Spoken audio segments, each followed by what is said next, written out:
ანდაზაზე დაფუძნებული იგავი, ორი ვაჭარი და უდაბნოს გამოცდა.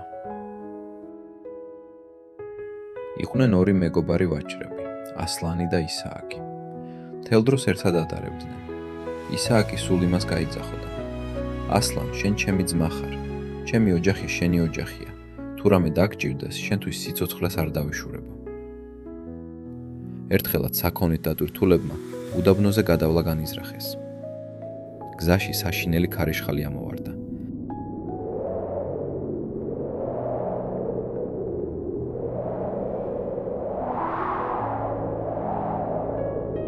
ასლანის აკლემი დაფრთხა, ფეხი მოიტეხა და მთელი მისი საქონელი, ძვირფასი აბრეშუმი და სანელებლები ქვიშამ დაფარა.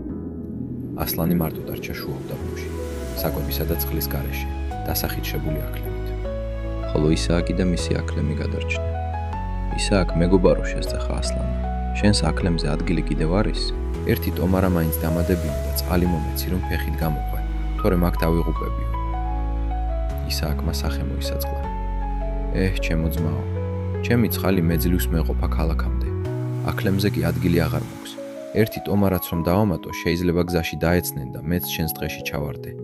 შენ აქ მოიცადე, მე ქალაქში ჩავალ და მაშველებს გამოგიგზავნიო. გავიდა დღეები. ისააკი ქალაქში მშვიდობით ჩავიდა. თავისი საქონელი სარფიანად გაყიდა და ქეიფში ატარებდა დროს. ასლანისთვის მაშველი არ გაუგზავნია, ეშინოდა. მისი ხარჯები მე არ დამეკისროსო. ასლანის შემთხვევით ჩამვლელმა ქარავანმა გადაარჩინა და ნახევრად მკვდარი ქალაქში ჩაიყვანა.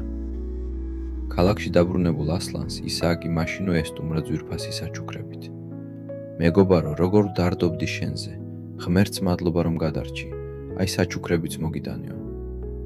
ასლანმა მშვიდობა პასუხა. წაიღე შენი საჩუქრები, ისააკ.